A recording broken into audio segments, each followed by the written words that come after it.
পিকে হালদারের লুটপাটের শিকার নন ব্যাংক আর্থিক প্রতিষ্ঠান পিপলস ইন্টারন্যাশনাল, বিআইএফসি ও এফএএস ফাইন্যান্সের অবসায়ন করতে চায় সরকার। বন্ধের তালিকায় আরও আছে আভিভা, ফারিস্ট, জিএসপি, প্রাইম ফাইন্যান্স ও প্রিমিয়ার লিজিং। আমানতকারীর টাকা ফেরত দিতে ব্যর্থতা, উচ্চ খেলাপি ঋণ ও মূলধন ঘাটতির কারণেই এই সিদ্ধান্ত নিয়েছে কেন্দ্রীয় ব্যাংক।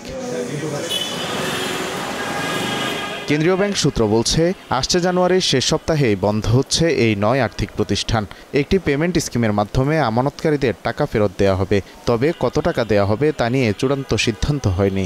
শেয়ার হোল্ডারদের বিষয়ে নেই কোনো সিদ্ধান্ত। তবে আবেদনের প্রেক্ষিতে সরকার ক্ষতিপূরণ দিতে পারে বাজার মূল্য অনুযায়ী। অবসান যখন হবে তখন তো লোকমূল ছাঁটাই শব্দটাই থাকবে না, দ্যাট ইজ প্রতিষ্ঠানই থাকছে না, মূল অ্যাড্রেসের বিষয়ই থাকবে শুধু আমানতকারীদের বিষয়টা। আর এদের যে শেয়ারগুলো মার্কেটে আছে, আমরা ক্ষেত্রে ব্যাংকের ক্ষেত্রে দেখলাম মানে অ্যাকাউন্টিং প্রসিডিউর অনুযায়ী এই শেয়ারগুলো জিরো হওয়ার কথা, ব্যাংকের ক্ষেত্রে তাই।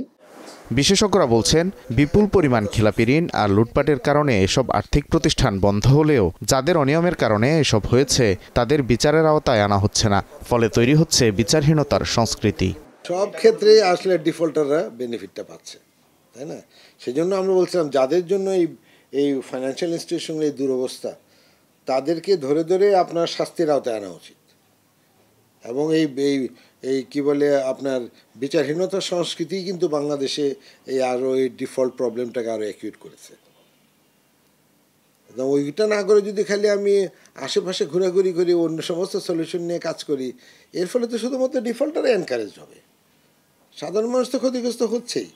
আপনি যেটা বললেন এটা খুবই সঠিক, যে এই টাকা যেটা সরকার দিবে টাকা, এটা তো ট্যাক্স পেয়ারদের টাকাই, তাই না? তার মানে ঘুরে ফিরে সে ডিফল্টারে আবার বেনিফিটেড। এদিকে 9 আর্থিক প্রতিষ্ঠান বন্ধের আগে জানুয়ারির প্রথম সপ্তাহেই এসব লিজিং কোম্পানিতে প্রশাসক নিয়োগ দেবে Bangladesh bank. Waled Sakib, Star News, Dhaka.